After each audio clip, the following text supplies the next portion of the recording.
السلام علیکم ورحمۃ اللہ وبرکاتہ نحمدہ ونصلی علی رسولہ الکریم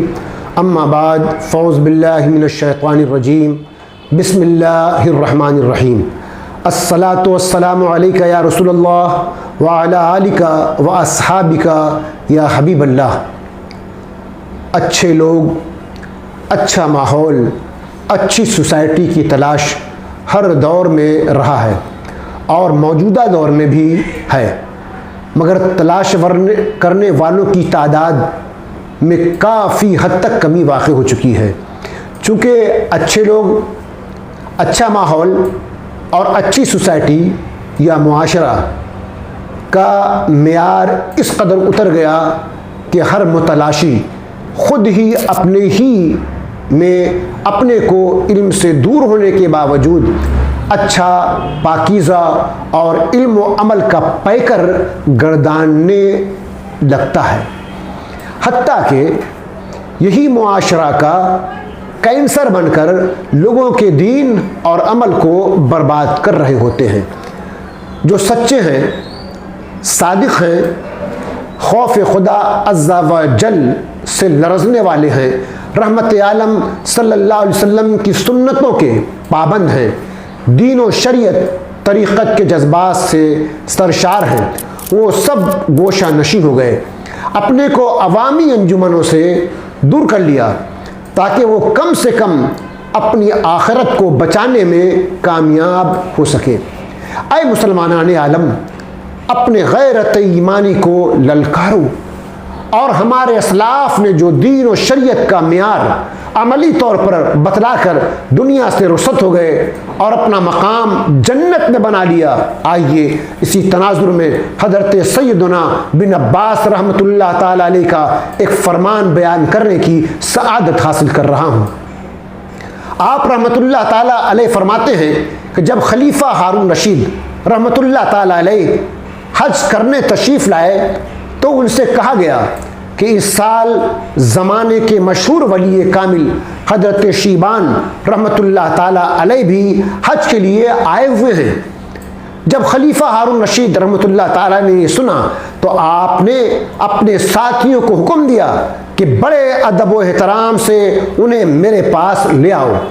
ہم ان کی صحبت سے فیضیاب ہونا چاہتے ہیں۔ لہذا حضرت سیدنا شیبان رحمۃ اللہ تعالی علیہ کو بڑے ادب و احترام کے ساتھ امیر المومنین ہارون رشید رحمۃ اللہ تعالی علیہ کے پاس لایا گیا۔ خلیفہ نے انہیں اپنے پاس بیٹھایا اور عرض کی، مجھے کچھ نصیحت کیجیے تاکہ میں آخرت میں نجات پا جاؤں۔ تو حضرت شیبان رحمۃ اللہ تعالی علیہ نے فرمایا، اے امیر المومنین، میں عربی زبان سے اچھی طرح واقف نہیں، آپ کسی ایسے شخص کو بلوا لیں جو میری ترجمانی کر سکے۔ چنانچہ ایک ایسے شخص کو لایا گیا جو آپ رحمۃ اللہ تعالی علیہ کی ترجمانی کر سکے۔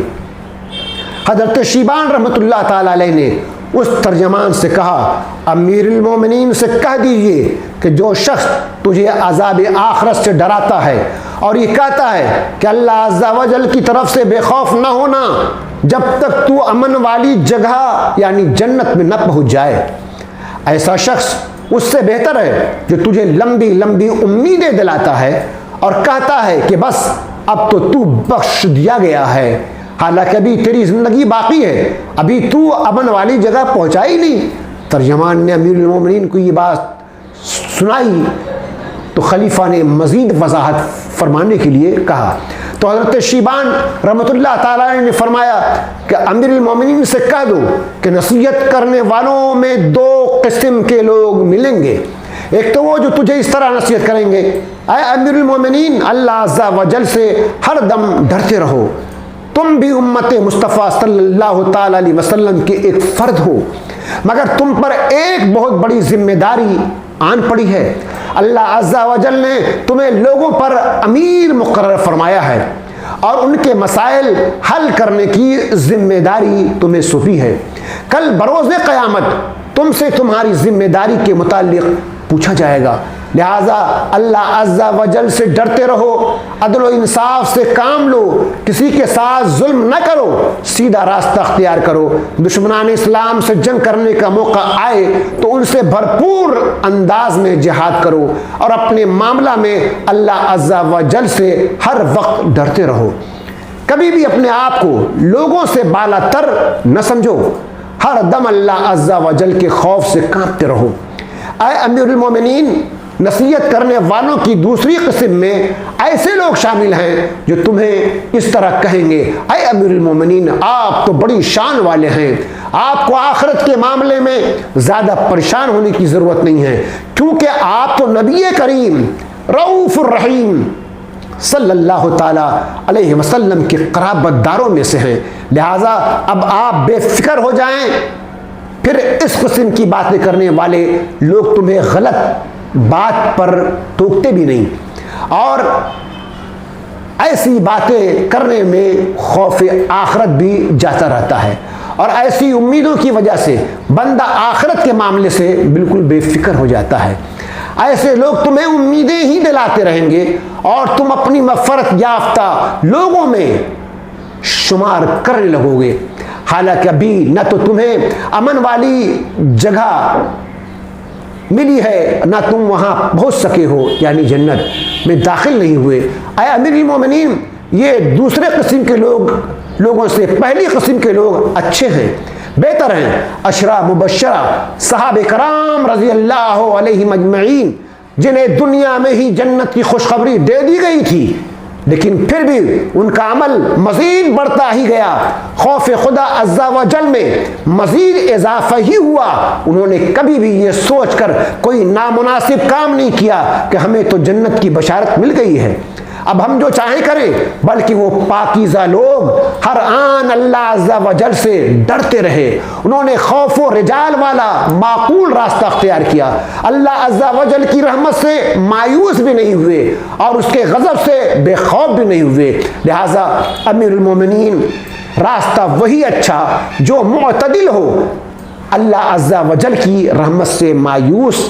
نہیں ہونا چاہیے کہ اہل اطہار رضوان اللہ تعالیٰ علیہ مجمعین کو حضور نبی اکرم صلی اللہ علیہ وسلم کی قرابت کی وجہ سے بڑی شان ملی، بڑا مقام ملا، اور آخرت میں شفاعت بھی ضرور نصیب ہوگی، لیکن اللہ عز و جل کی طرف سے کبھی بھی بے خوف نہیں ہوئے،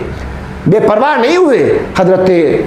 سیدنا شیبان رحمۃ اللہ تعالیٰ علیہ کی یہ حکمت بھری باتیں سن کر خلیفہ ان کے ساتھی زار و قطار رونے لگے۔ پھر خلیفہ نے کہا کچھ اور نصیحت فرمائیے۔ آپ نے فرمایا ان پر عمل کرو، یہ تمہارے لیے کافی ہے۔ پھر وہاں سے آپ تشریف لے گئے۔ اے مسلمانوں، ہمیں ان واقعات سے عبرت اور سبق حاصل کرنا چاہیے، اپنی ذات پر، اپنے علم پر، اپنی شخصیت پر، اپنے رشتے پر، اپنے خاندان پر، اپنی کسی بات پر گھمنڈ اور تکبر نہیں کرنا چاہیے۔ اللہ تبارک و تعالی ہم سبوں کو دین پر استقامت عطا فرمائے۔ وآخر دعوانا الحمدللہ رب العالمین۔